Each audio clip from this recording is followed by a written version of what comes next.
Lights, camera, action. Patrick, Joey, welcome to the Impart podcast.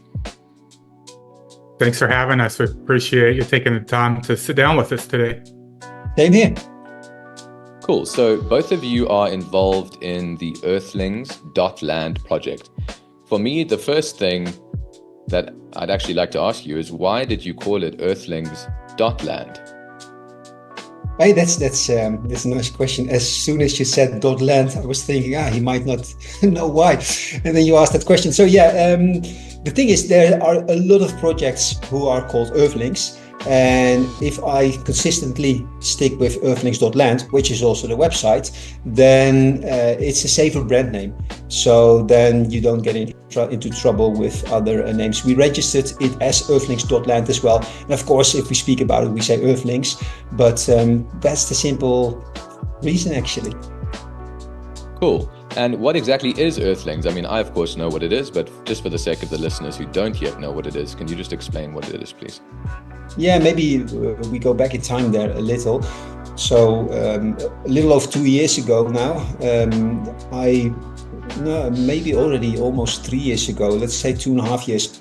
But at the end of the last bull run, I was very hyped about crypto. I had a big portfolio of several coins that I liked a lot. So my brother as well, we were really crypto enthusiasts.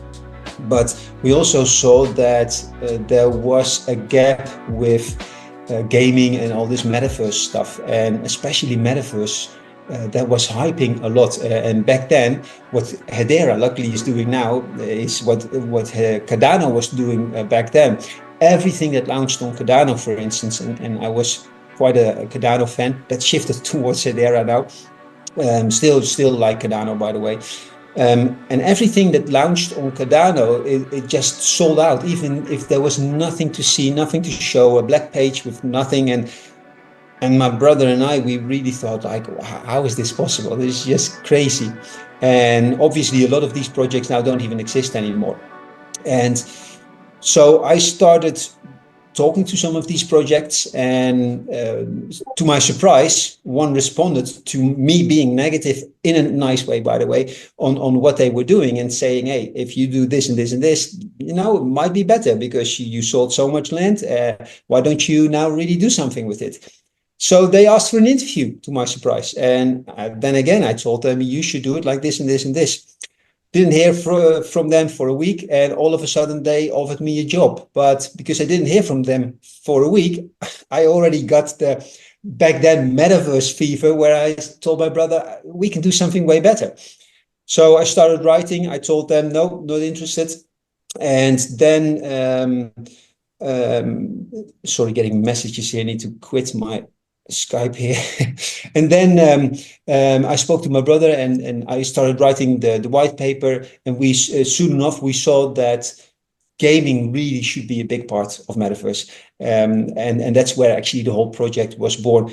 Any metaverse without gaming, how I don't see how it's sustainable, because first of all, they only aim for a small crypto community, and you can say small. For instance, XRP, Cardano, Solano, they have very big communities, but they compile into communities in the gaming industry. It's small, and if you really focus only on that, and we've already seen, for instance, that just owning land, people. They just sit back in hoping that their land will appreciate in value, but they don't go into this metaverse. What's there to do? There's other social things that are way more fun. But gaming has proven to be an industry, actually also being a metaverse, if you ask me, because it's online, digital 3D environment where people come together. So they were the first to get this whole metaverse thing going, but they just didn't call it like that. But now we added, of course, ownership, shops and all that stuff. But it needs to be gaming first. So that's actually how Earthlings came into existence. Now, going back to your question, so what is Earthlings?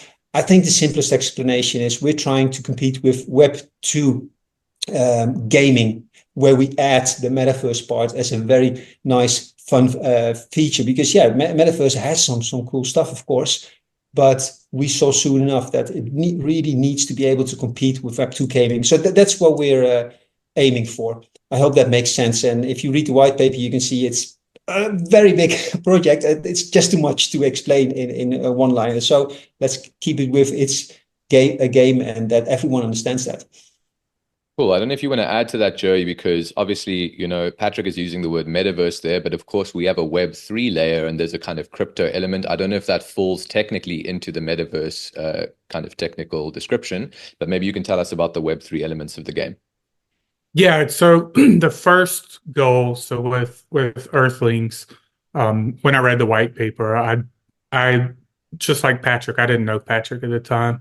I had been successful in some of the metaverse projects like Decentraland, but as soon as I had access to walk around in there, I was completely disappointed. I guess my expectations were too high, as are everybody's in Web3. I mean, very few people keep their feet on the ground when a new idea comes out. So not 2 days later, the Earthlings white paper came across my screen and I read it and fell in love with it. Thought it was a big, ambitious project. And I'm not a gamer, but I know people love games, and I have a family full of gamers. I have a nephew who's he's older now, but he was a competitor, nationally ranked gamer in the United States when he was a teenager. So I knew the draw that it would have.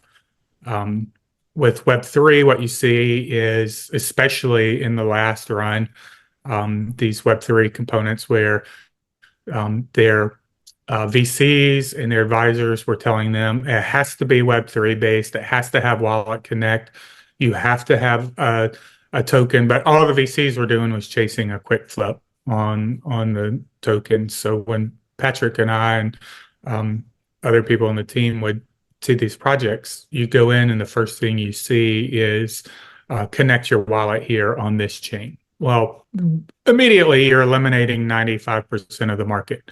Even if you're Solana, you're eliminating over half of the market. People don't have those wallets. People refuse to connect a wallet to test something out. So our mantra kind of became, you'll be able to play our game forever without ever needing to connect a wallet or hold a crypto token. So everything is built with that in mind. And then on the Web3 side, we keep in mind that people don't want to connect a wallet, and we have to make it as easy to onboard as possible, especially gamers. Somebody needs to be able to get in and play the game. And when it's time to connect a wallet, we want that to be something that they're excited to do, not an obligatory process to play more of the game. So that's where we are trying to balance the gaming world, and I won't call it Web2, the gaming world, and the Web3 wallet and token aspect of anything Web3. Yeah, that's actually, sorry to interrupt there, but that's actually what we're trying to really achieve is get Web2 gamers towards Web3. Because what you see is there's still a lot of hype in Web3. But if you look at, because Joey mentioned Decentraland only got 700 daily peak users ever. And they were worth around 10 billion at the peak of the last bull market. That's just ridiculous. If you go to a Steam store, maybe the biggest game store online, Steam. It's a coincidence that we have the same name, by the way, but for the token. But if you go there and you look at any top 200, or even top 250 game, they already have, depending on the game and how old it is, sometimes they have between 10 and 20K daily users still. And Decentraland was ranked #1 in gaming because they called themselves a game as well during the last bull run. And that's only the small percentage of people who are in the crypto space. So that's what these, and we see this, luckily, we see more and better games emerging now in this space, but it would be great, of course, if Hedera has one too. But still, even now, you see that they don't always aim for gamers, because they make a game that looks awesome trailers, the game looks awesome, then they start playing it and there's actually no gameplay, then just slashing from A to C and you can't lose. Just an example, I'm not going to name games, but you still see that that some go for the hype, bring out something, and then gamers are not really interested. Luckily, there are some really good games emerging now as well. But what we are aiming for is getting those Web 2 gamers into Web 3. And I think we're not the only one, as said. So more people will do that. And we see even big gaming studios now already also integrating crypto. So it's coming. But we want to be one of the front runners there, of course, and really go for that group. Because you can only imagine what if you have hype from crypto and you've got real gamers. Can you imagine if Decentraland had 10K players, even 5K? That would be awesome. So that's what we are trying to achieve here.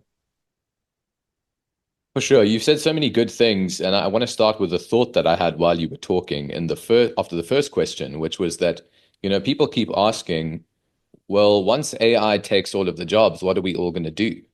And I couldn't help but just have the thought that, well, I think everything's just going to be a game for us to enjoy. And like economy is going to be a game, and that we're all just going to be playing a game and trading Web3 assets in that game. I can genuinely see that being a reality. And I'd love to hear your thoughts on that shortly. But you also spoke about how people kind of release hot and heavy trailers and then the gameplay is terrible. That is my absolute experience in crypto gaming. And to be honest, in Web3 in general, that for some reason, projects just seem to completely neglect getting us to the same point of user experience as a Web 2 product. And for me, like, it all starts with a wallet. And I get so frustrated because the simplest elements of a wallet, like, for example, a profile picture on Hashpack, which I'm so glad they have, creates so much trust in something as simple as a transfer. If you can just see the profile image of somebody that you're sending something to, and that's something we're so used to in day-to-day life. And I just think to myself, why aren't we bringing more Web 2 elements that people are used to into the Web 3 experience so that we can onboard more people and get on with it? And it's like, until people like you come along and make it easy to use, we are not going to see mass adoption of Web 3. So I'm really glad to hear this. So correct me if I'm wrong. If I go on your site and I look at this beautiful trailer on the front page of the site, that is all in-game content of your game, right? There's nothing there that's exaggerated. Am I correct to say that? Yeah, the only thing that we exaggerate in when we make these cinematics and trailers is that we, of course, play more with the camera angles, because if you are a gamer, you have less control over that, and we can place it everywhere. But all the items that we use for the trailers are filmed with the material that we also use for the game, if that makes sense to you. So only the angle will be different. And so, yeah, what you see is what you get, but we present it in a cinematic way. But what I see, this morning I was doing some research on some other games for something that I'm working on, and I saw these cool trailers again. And then it turns out it's a card game, but you didn't expect that if you see the trailer. So that's what you see a lot as well. They bring a lot of hype, and then it's a card playing game. It was a good one, by the way, I think, but it's not my type of game. But that's something else.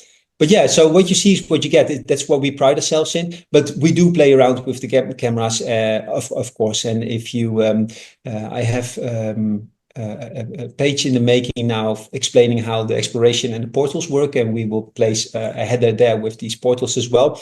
And obviously, if you go into the game into a portal, there will be another viewpoint than when I make it in a cinematic trailer. So those are the only differences. But materials used are from Unreal Engine that you will be playing with as well. Fantastic to hear. So my question then would be, why are people failing so abysmally at making effective games on Web3? Like, is there something about using a blockchain or Web3, Joe, you can answer this one, that like makes it difficult or makes it different from making a normal game? Or is it that people are being opportunistic and trying to make profit out of a kind of upcoming industry? And I see you nodding your head there. So why don't you give us the rundown? There's a few things. And so it's not to pinpoint any that are really deep into it and spending a ton of money to develop good games. But Web3 narrative is this: VCs want instant return, right? So if you tell a VC, we're building a game and it's going to cost $5 million, $10 million, $20 million. VC says, okay, I'll give you 5 million, but you need to launch a token and I need my money back plus return in 6 months. So maybe there's some vesting there. Then they get their money out. They extract all of their investment. So now the team's left with what do we do? They got the money, and many times crypto is expensive. It's an inflated market. So if you want to have a booth at a top convention, it's sometimes $50,000-$60,000 before you send a person there or do any marketing in the booth. So sometimes people put all of their money into that. Sometimes these teams are people that know others, so they know that they have the ability to capture the attention of the Web3 market, but don't know what they're doing. So they get some cool videos out, some cool trailers, they pump their token, and they buy apartments in the city and fast cars or take $60,000 a month in salary because, that's what Web3, that's what you're supposed to make in Web3. And it's infective. And the more in real life events I go to, the more I see it, where there are 20-somethings with no experience pulling up in Ferraris that they got from their community. They didn't earn it. They extracted value from their community and put it in their pocket. So now they wake up one day and they realize that it's time for the next step in development, and they need $1 million, and they've got 100,000 in the dev wallet. So they're in a pickle. So then their option is to quit or try to extract more liquidity. And on some chains you can do that. You can't do that on Hedera. We are community funded. Our raise has been close to $2 million. I won't talk specifically about how we're all paid, but I'll say that I make a third of what I made before I jumped on the team with Earthlings. And because it's a long-term vision and goal. And we don't buy fancy cars and houses and spend all of our money attending these big events. We pay for people to build the game and design the game with us. And that's what you see. So, and to go all the way back to why they're not doing it. And one of the knocks we hear is, how are you going to compete with a Web2 studio that has $100 million budget for every game that they build and they spend it properly? Patrick can probably speak to it. Our build cost is about 15% of what the big studios are spending. And that's because we don't have grandiose salaries that are required in the Web2 gaming industry, because that's another industry where salaries are extremely inflated. We just can't afford those salaries, but we're still pumping out content, behind the scenes, building high quality product. Go ahead, Patrick. Yeah, there's a lot of food for thought, and you gave me even more now, Joey, because there's indeed different reasons. There are indeed different reasons why these projects sometimes fail or give up, because give up is something that I saw happening a lot as well. It's we know now it's not easy to build a project of this scale, and I think one of the big things that makes a big difference for us is that Joey, me, Jorgo, Marcel, we already had businesses, successful businesses before, and so we think like we think in on the long term way. In crypto, it looks like sometimes if things don't go as you like them to go, you just throw in the towel and in the ring and you give up because it's online and you just shut your socials and that's it. In real life, you don't do that, and we've got this same mentality. You start something and you sit it out, and if things don't go the way that you like, well, you just keep building. Of course, we had some things happening as well. For instance, Unreal Engine, they had some updates. We went with the updates. and then it was bugging all over the place. You can Google it, and you can see it's not made up. Really, Unreal was really a disaster last year. So those things happen, and it's harder if these things happen on Web3, because then you've got your community saying deadlines. Do we want to have it yesterday? And some understand it, others don't. You don't have that in Web2, so that's a stress factor that you have to know how to deal with, and that's not always easy.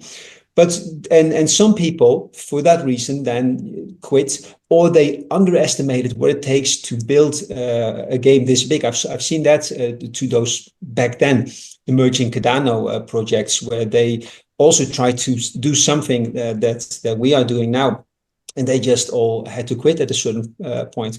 I hate it when they then just say, some of them were rugging, yeah, they just took off with the money. Unfortunately, you see that a lot, but some of them just didn't make it. So, and I don't like that saying, they rugged, because that's something that's very popular in Web3. They rugged. No, they just didn't make it. It's like in Web2, some companies don't make it. But that's another discussion altogether, of course. But yeah, it's not easy. And I think that's why it helps that we have a mature team, already established businesses before. Luckily, I have a passive income on the side as well, declining now while I'm working continuously on Earthlings. But we have a team that's passionate about really building this and setting this through, and that's also why we didn't go for a hyped chain like Solana, which is a good chain as well. I'm no doubt there, but yeah, there's more money there, of course. But we built from the perspective of with another point of view. If you build something with the Web2 mentality, I hate comparing Web2 and Web3, because for me it should be the same, but then you look at something that's sustainable long-term for your game. So for me, it surprises me that not more builders are building on Hedera, on the one hand, because the fixed costs are just a great thing. Of course, if you build a company, then you want to know what the costs will be long-term, but also the speed, the user friendly way to program on it. It's very easy to program on it there. But on the other hand, I do understand it as well, because it's easier to get funding. For instance, if you're building on Solana, we had people telling us, if you move to another chain a long time ago already, then we'll give you X amount of money. So we said no. And on Solana, we if you talk to people on Hedera, I mean, we've spoken to investors. And as soon as we say the word Hedera, the whole questions, the whole talk stops. So it is harder to that extent to build on Hedera. So look at the team. Do they really want to go for it? Do they have a long-term vision? Well, yeah, we believe we do. We've been building through the bear market, but it's a big job, and not everyone understands, for instance, that. So why do we focus so much on sceneries and stuff? We've got a big world to build. And if you're not a game programmer or builder, then you might not understand that what we're doing, most of the work is really building out the world. It's a big world, and optimization is so important for us, and that's so much work. Yeah, programming is also important, of course, and I know I'm going a bit sideways maybe here, but for instance, if you program a battle system, you can copy paste it to the rest of the map. But I do need different sceneries, and I've got more people building on that than on programming. We do intend to still get more programmers on board as well. But yeah, so going a bit sideways here. What was the question again? Is one of my favorite questions. Yeah, no problem. What I'm actually more interested in is, because Joey mentioned this to me on our previous call, you got offers from other chains, and they were for some exorbitant amounts of money, some of them. And why didn't you go for that? The answer to that was, well, obviously you can't even do it on the other chains. And that's what I wanted to ask following up. So the original question was, why did these people give up? But now the follow-up question is, are they not just giving up because it's kind of impossible to do what they want to do on other Web3 ecosystem layers like networks? Because what we're talking about here, if you're talking about an MMORPG, like what it looks like you're making, you're going to need everyone in the ecosystem to be able to instantly transact with like set fees, as you said. And as far as I know, Hedera is the only network that offers that. And as soon as you have scaling fees that are impacted by markets outside of the game. That makes no sense. Like, imagine building a game on Solana and then the president launches his coin and, the price of Solana goes up $100 in like 30 minutes and the entire network is congested. People wouldn't be able to transact on your game. And that's something that just wouldn't happen on Hedera. So maybe you can just touch on why you chose Hedera, because we really want to give credit where credit's due. And it's like you say, it's almost like VCs just walk away if you speak about Hedera, but it's the best technology. So it's like the underdog technology that's better than everyone. And we're in top 20 and like people still are doubting. And I just don't know when this is going to end. So let's explain that to people. Yeah, that's it. That's everything. You want a game that can have, we look forward to, okay, what happens if there are 10,000 people playing at the same time?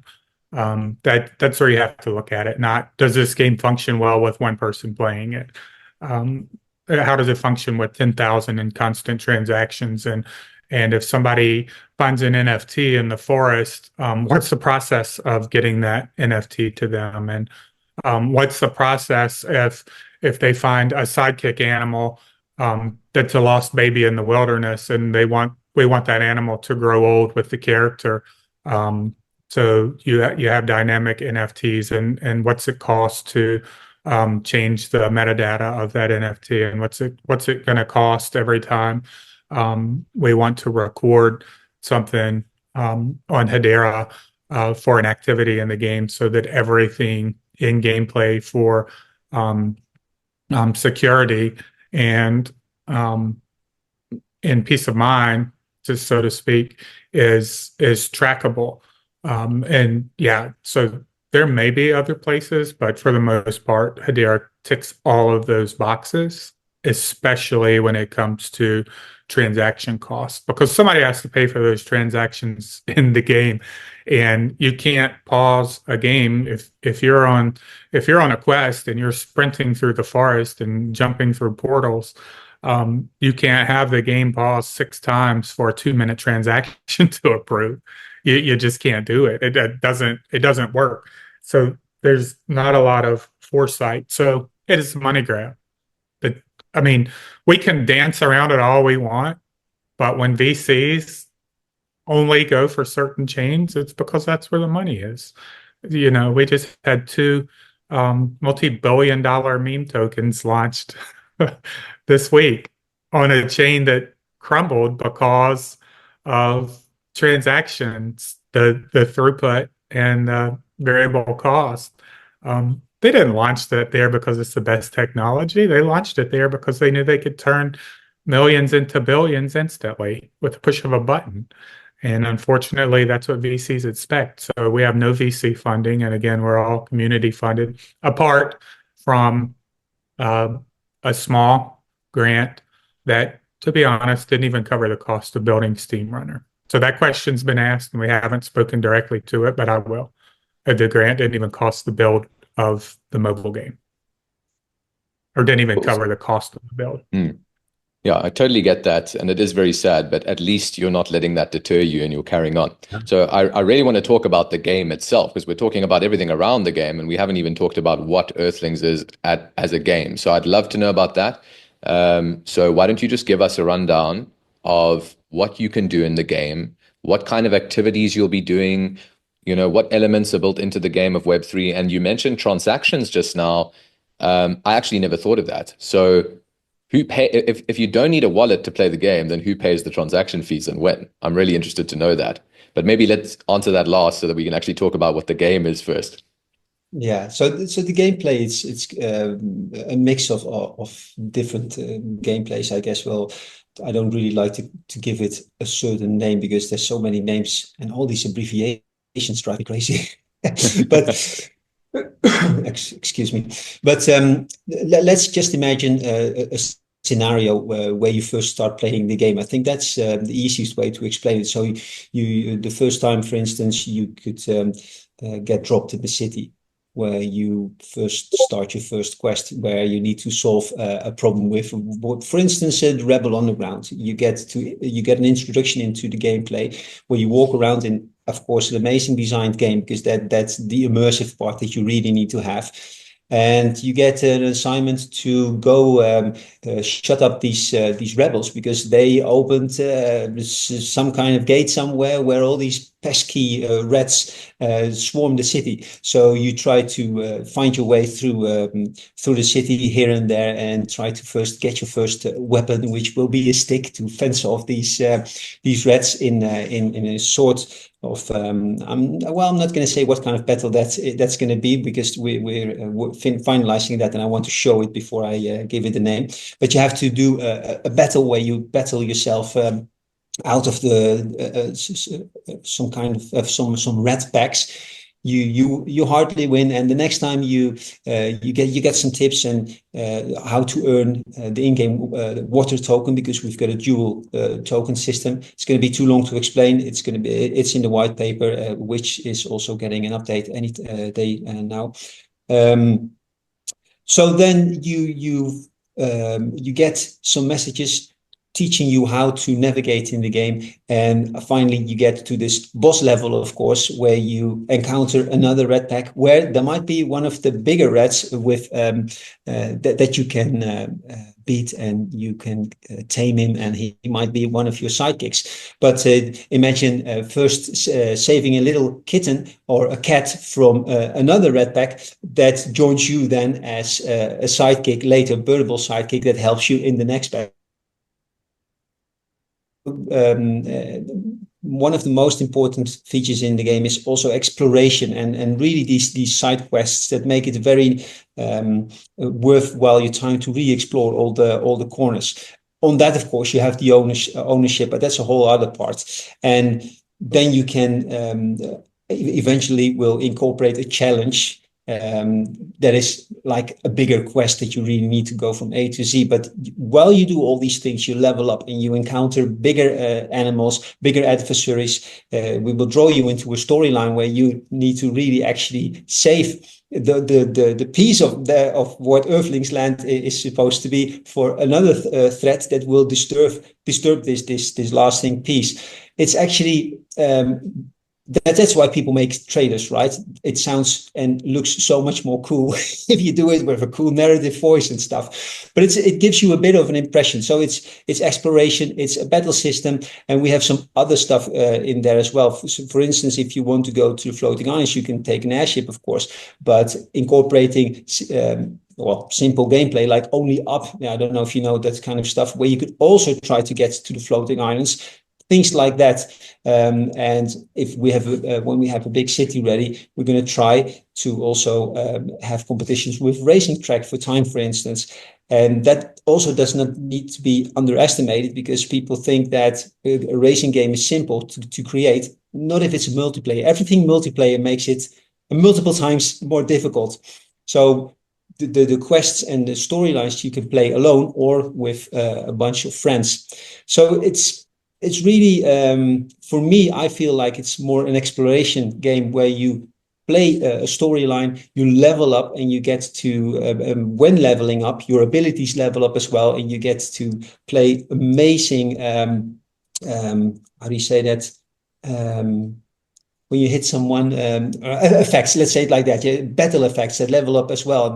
We already showed some on our Discord and on Twitter, where we really want these effects to be of the Web2 gaming quality. But also, we don't want to, so the effects need to be cool, but animals can't die in a bloody way because we want it to be for all ages. So we're now working with some fun stuff, like actually the Mario games. They have very cool effects, but the animals poof away, making it family friendly. We're going to do a similar thing where it's still going to be very cool, this battle play, but in a family friendly way. So, and this is something that I'm working on now, but even that is a lot of work. Why? Because, well, we don't just use templates. And if the thing is, the whole thing is now programmed, but making it look awesome, that is where most work is being done, and that's very a lot of time goes into that. So the system is ready, but now it's up to me to make it also to give it that game feel, because I can explain these things and it's like, okay, yeah, well, it's quest, but it's the whole game feel that you add to it when you experience it. what makes a game fun and really nice to do, because a lot of these games have these exploration, have these battle systems, but if you don't add this game feel, then it's just me saying, hey, you can defeat that and that and that. Mm-hmm. But yeah, so you really need to, I think explaining a game is, will never give the feeling that you can experience when you really show it and when you really play it. So, and we're working hard to get that, and we spend a lot of time on sceneries, as the community knows, because they are on my back every day. Gameplay. But if I show them something and I under deliver, then it's over for me.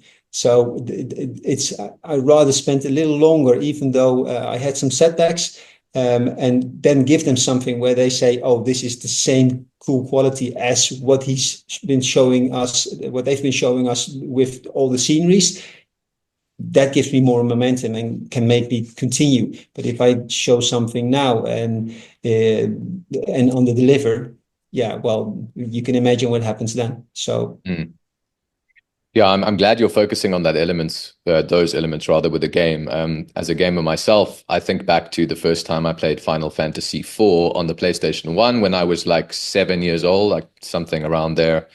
And I was just so infatuated with the visuals of these effects that you're talking about. In fact, I wasn't even of an age where I could really fully comprehend the story or the meaning of the story, but just the gameplay itself, the battles themselves kept me going all the way through the game, and they became one of my favorite series of all time, Final Fantasy.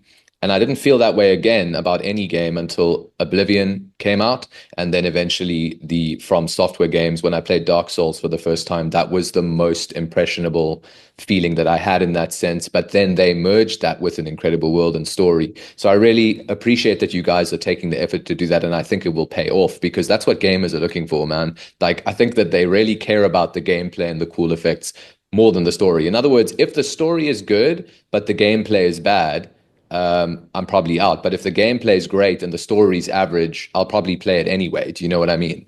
So I think there's a lot of, it's a balancing act for sure. And then, there's also, oh, sorry, do you want to put something in there? No, yeah, I will keep talking. I know that, but what you said, Final Fantasy is a great example, because people are still now talking not only about the look and feel, but also about the music they love from those some of those seasons. But if you try to explain what is Final Fantasy, if I would do it, you need to see it, you need to experience it, and that's why I think it's so hard if people ask me, okay, what are you going to do in the game? You can explain it, but it will never be as good as when you just see it and play it yourself. And only thing I can guarantee is that game feel is for me, the next top priority. You want to slash a wolf, for instance, and it needs to give you that feeling like you want to do it again. So, and that's very hard to get the whole mix together. And I hope that people because all the effects that we make, also the effects that we just shown, I don't want to show them all, but they always want to see more and more. That's with the community, of course, but I'm holding back a lot still. But I hope they see already that the effects that we just made are really that same quality that you see in Web2. And if you didn't see it, then just scroll back a bit on our Twitter timeline. But with that comes the noise and the little effects and the cameras that you need to use as well. But yeah, game feel is priority for us now. But it's not something that you do in a few minutes if it needs to be good, because you see a lot of these, and that's what Joey spoke about as well. And when you asked, okay, why are some of these projects failing? Because they try to rush to market. Some even buy templates and just use that. I even got a remark on SteamRunner once. We can build that in a few days. Yeah, you've got no clue what you're saying. And I saw another project that launched, and that turned out to be a rug. And they indeed used the template and set up something in a day. And by coincidence, I found that template because I was looking for it a bit. I'm like, okay, let's see. And I found it, the template that they used. They changed nothing. It was slow to load and it didn't do anything. And you still need to integrate a lot to personalize it. So anyway, talking too much again. But yeah, so game feel is priority, and you just can't explain that. You need to experience it. Mm. Yeah, for sure.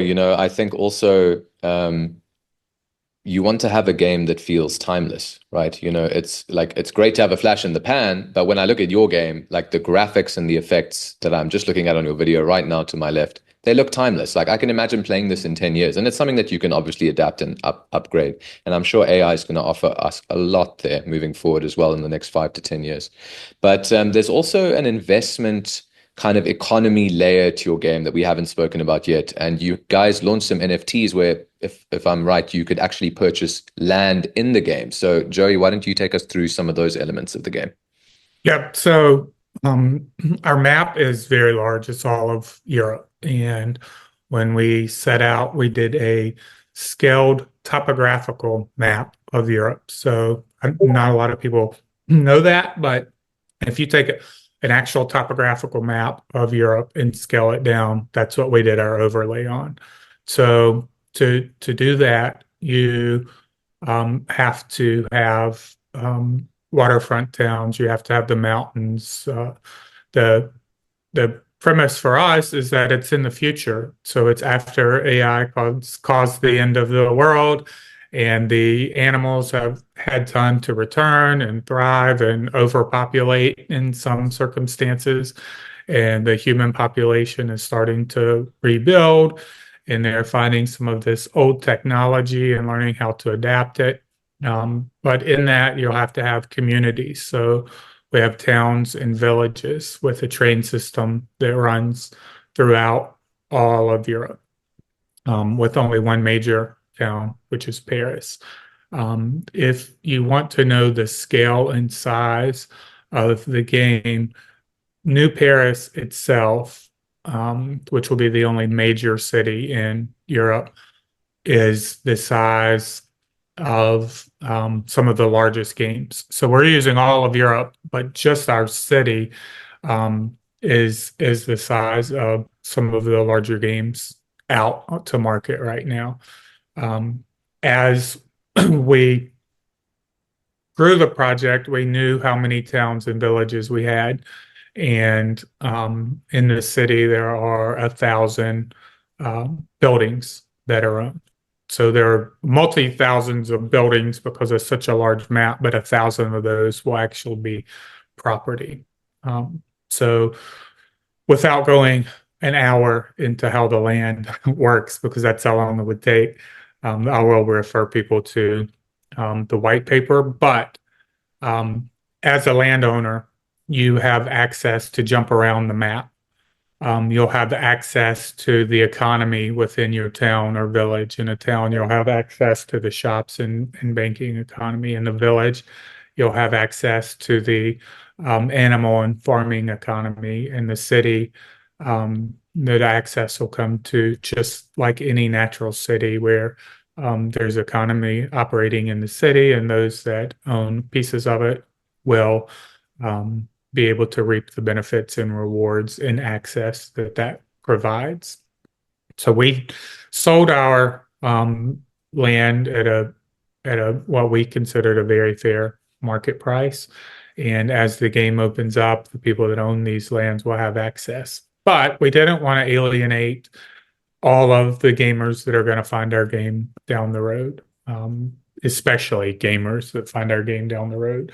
So owning a piece of property doesn't limit your access to the game and the ability to play the game and have advantages in the game. So there's something called gamer plots that Patrick can probably explain pretty quickly. So we've distributed that. I think we still have several thousand parcels of land to be distributed that'll be very inexpensive. As we get closer to the game opening, we'll release those as people come in, because we want people to be able to be the first owner of a piece of land as well, and have a starting point in the game. Because as it is now, you'll probably be dropped into New Paris, and you can start exploring from there. And if you don't have access to a piece of property or have a gamer's plot, you'll restart back in the city. So if you're traveling across this vast map, you'll want access to some new starting points, especially if there's say there's a quest that takes place in a forest in Eastern Europe. You don't want to have to travel by plane or train or car or monowheel to get there every time. So people will seek to find access to those, and we don't want them to have to buy that. Now, if you buy it, just like any other asset, you can get there quickly, but we don't want ownership to be the only way to win and succeed in Earthlings.land. Patrick, a little bit about the gamer's plot. That is one that I can indeed do very shortly. So, as I said, we want to bring Web2 and Web3 together. In metaverses, they have land ownership, but people that buy land in metaverses don't really engage in the metaverse. If they do for 10 minutes to find out what they have, and then they just hope the rest takes over and the company makes sure that people get in. But if there's no gameplay, who's going to be in there? So what we said, we need to do gaming first. If we can really deliver a game that people really like, that gamers really like, then let's say Joey has a plot of land. He tells his nephew, hey, come and look at this game and go and play it. But Joey needs an incentive. So the gamer, being his nephew, he just wants to have a fun game. Someone needs to tell him about that. That's Joey. Joey has an incentive because his nephew, if he plays, Joey makes a percentage on his gameplay. His nephew doesn't care because he's there for the game, because he's a gamer and not a crypto investor, so to say. So now Joey onboarded a gamer, but for that, of course, we need to make it a game that is fun to play. And I'm not sitting on a high horse here saying that for 2000%, we're gonna be the next. What was not Roblox, but that's a good one as well. But Final Fantasy, for instance, but we have at least the mentality, and we know having the right how do you say that, point of view on the market and being honest about it. And we already shown that at least the design. You said touched on it, by the way, stylized. We went for stylized because it's a timeless design. Having the good point of view on the market. That's a good start. And so competing with Web3 games is you already have a head start with that, with a good team that understands that you need to deliver a game. But yeah, so that's why it's so important for us to deliver a game and not a hype, because Joey's nephew needs to come in and needs to have fun. And that's how gamers plots will work in onboarding Web2 to Web3. Bit longer anyway, sorry, but I can't keep things short, can I? Well, that's why we're on the podcast and not the X space. Good luck explaining anything lengthy there without people dropping off the attention span of people these days. So speaking about the game itself, so we have various gameplay elements, but now I know that you guys have released Steam Runner, as you've mentioned multiple times in this episode, and you also have a game coming out called Smack 'em soon, and you're launching Smack 'em in such a way, and we discussed it live on X this week, that you don't have to have a wallet to play the game. But you'll accumulate points, and then there'll be a claim system at the end of each season or at the end of each week, whatever you decide. So are you doing a similar setup with Earthlings, where you accumulate points in the game, and then those points are claimable for digital assets on Web3? Interested in that? And then on top of that, maybe you can tell us about the gameplay in terms of just the kinds of activities that you do in the game. So now we know that you battle in the game. We know that you go on quests in the game. We know that there are various places and cities that you can move to. We know it's modeled after Europe. Furthermore, there are these plots of Web3 land that you can buy. Can you develop that land? Is there furniture that you can place, or there like physical items you can place there? Can you build it yourself? And there must be some kind of economy or trading system. So why don't you take us through those kind of like basic elements of the gameplay? Patrick, you want me to go a little bit into it? Yeah, okay. Did you say I do it or you do it? I'll start with the Web3 adoption. You just asked 5 questions, so pick one. So as far as I said before, any game we build, you don't have to have a wallet connected to play it and enjoy it, period.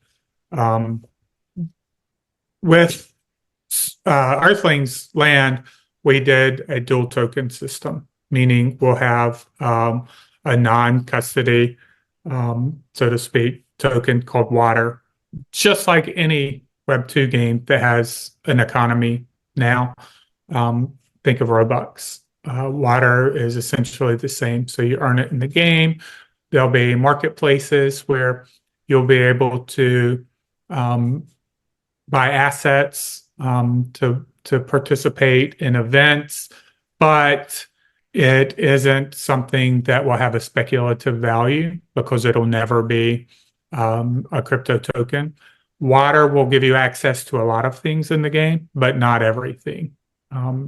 As you earn water, you'll also earn credits of the Steam token, which is a Web3 token. So maybe my nephew goes in the game and he's earning water and he likes the water marketplace, but he also sees that his system is filling up with these Steam tokens, but he doesn't have access to use the Steam tokens because he doesn't have a Hedera-based wallet right now.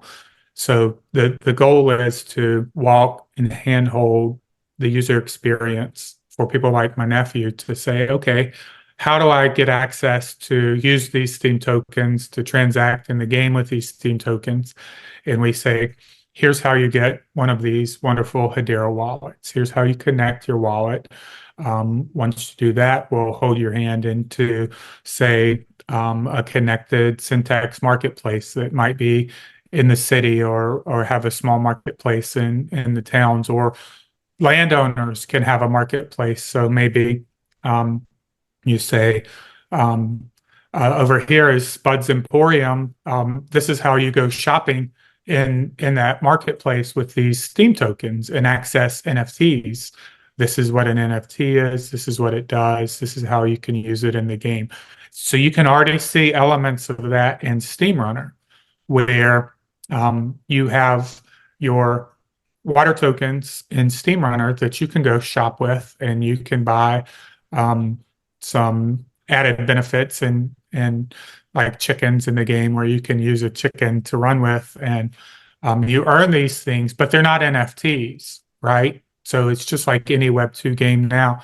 You're not having an NFT, but when people see that, hey, wait, there's a Grelf there, there's Sky, why can't I access those avatars? How do I get those avatars? Well, to get those avatars, you'll need to have a connected wallet. Here's how you connect your wallet. Here's where you go buy a Grelf avatar for, I think, right now, just a few dollars, a couple of dollars. And now you can play Steam Runner with Grelf. And it'll work the same way, but on a larger scale in Earthlings.land, which is 100% why we did the dual token economy. We want to give people the user experience that they're already accustomed to, and then hold their hand and incentivize them to go into the Web3 aspect of it, because they're going to be accumulating Steam tokens through their earnings. The more they play, the more they're going to earn.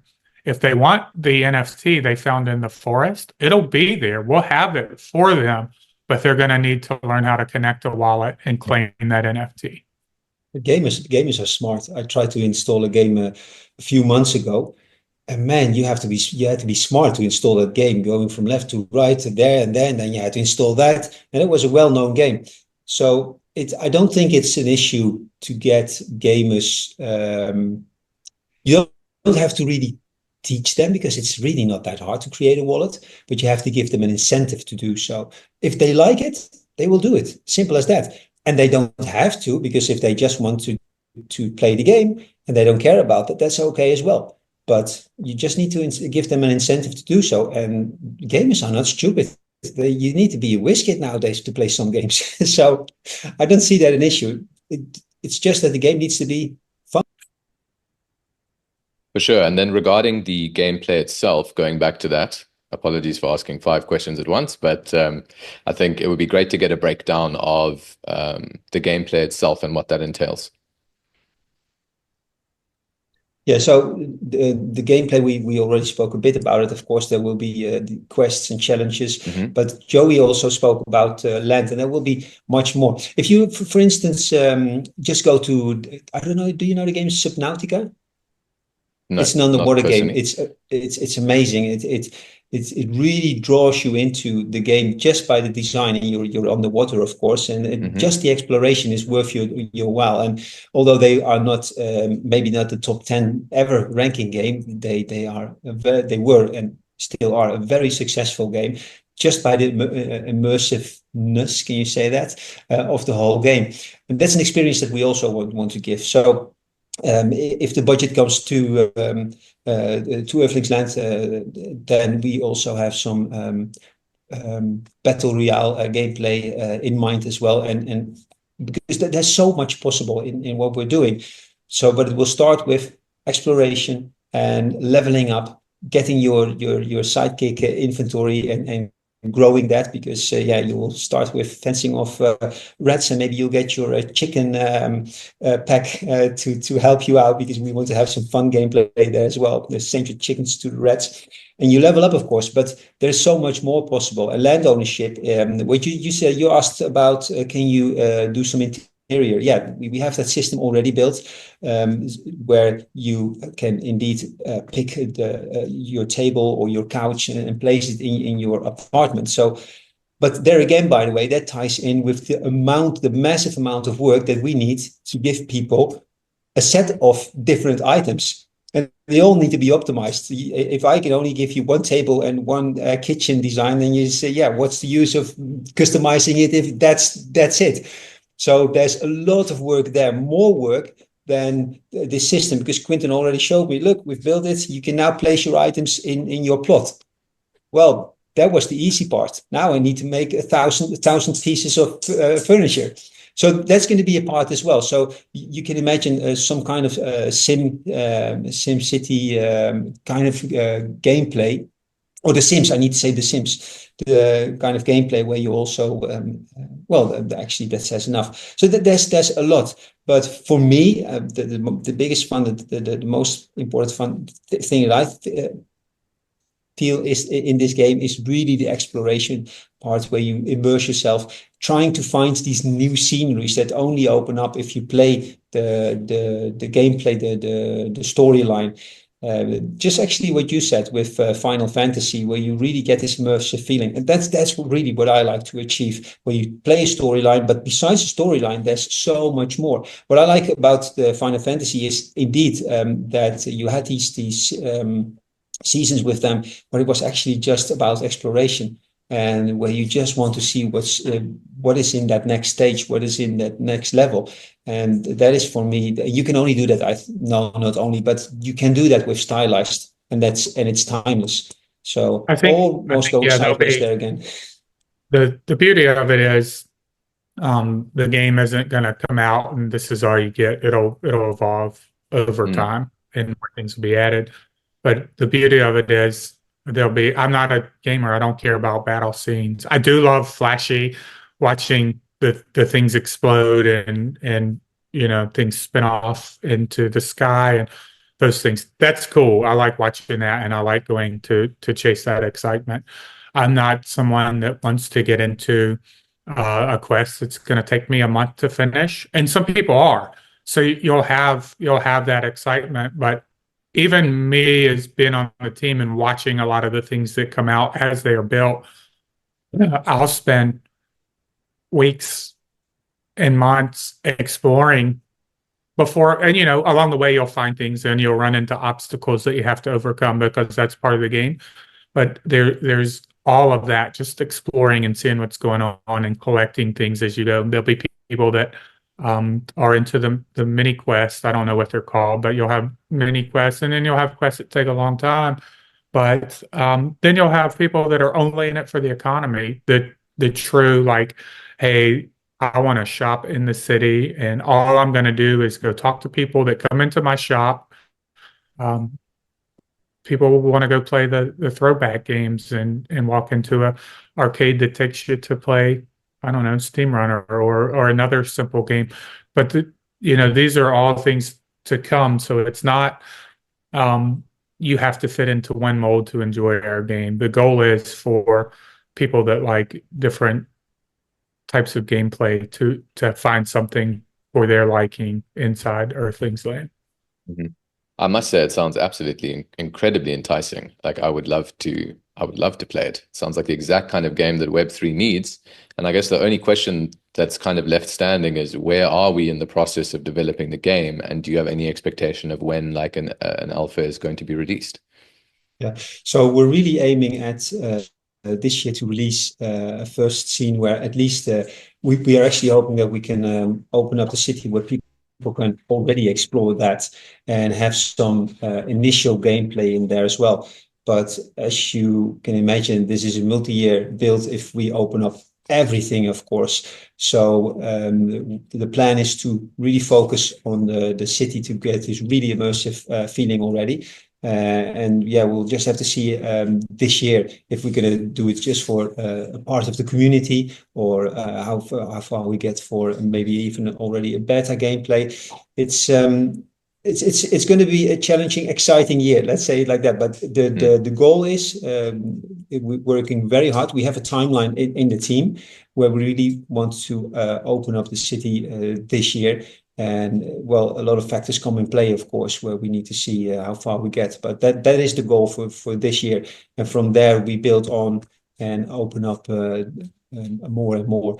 And if it's up to me, of course, I'd really like to open up the whole Europe, at least for exploration already and wandering around. But again, there is also the challenge. If you under-deliver there, well, what will people then say? So for us, quality comes first. We don't want to rush to market. We want to give something that has a long-lasting impression where if we open up first parts, where people will already be in awe saying, wow, this is indeed what we were expecting. So that's our goal. But yeah, to finish, because I would love to have a family-friendly battle royale, for instance. We've got some amazing plans for that. But that's going to come further down the line, of course. So we're going to open up in stages. And we realize, of course, that this year is a very important year to show a lot already in there, because, yeah, people are expecting to show, for us to show a lot with the bull run now really taking off. So, yeah, the pressure is on, but we are really working hard behind the scenes to really deliver something for this year. Amazing. I don't know if there are any final thoughts that you'd like to leave us with. Maybe Joe, you can start off and you can have the final word, Patrick. But it's been a real honor to talk to you guys about this.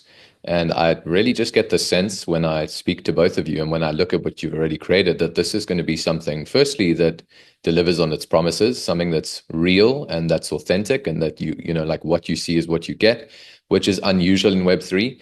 And I really hope that that drives the attention that it deserves to the game, unlike most of these Web3 projects in gaming, which have just been a disappointment and have just been promise after promise that's failed. And sure, you know, Mana may have hit like a 10 billion market cap or whatever, but like I haven't seen anybody raving about what it even is. And to be honest with you, I don't even know what it is because it's clearly not worth talking about. So yeah, looking forward to seeing this grow. And I think it's probably going to be one of the biggest drivers of attention to the Hedera network if you can get it right the way you want. And that's only going to benefit the entire ecosystem. So I'm super excited about it. And if there's any help that you need getting the word out ever, you have it from us. So thanks for joining us. No, thank you so much. Thanks for giving us the time again and platform to talk more about Earthlings. We just want the community to know that we're building stronger and with more people than ever. So, you know, it's something that even if we had $100 million in the bank, it's going to take time. Patrick and the team don't let half finished work go out the door. Nothing goes to press until it's been tested and run and abused, and then tested some more, and you find the flaws in it, and then you work on something else with one or two people working on fixes in the background, and nothing launches perfectly. There'll be mistakes and errors and things to repair, but we want to do it as professionally and as high quality as possible. So we just want everybody to continue to stick with us. Thanks to all the community that's been there from the beginning, people that are coming in fresh and new, like you all. We're going nonstop. And last thing I'll say is anything we're doing on the side with for example, with Smack Mosquito. A lot of this are born out of these games are great for the community. It's great for awareness. It's great to spread engagement and to bring new people in. But there are also great tests for our team. Steam Runner is a perfect example. We've learned a lot about what we're going to do in Earthlings.land from our Steam Runner build and from the front end to the back end. I'll just leave it with thank you for your time, because I know I'm going to speak another 10 minutes if I don't.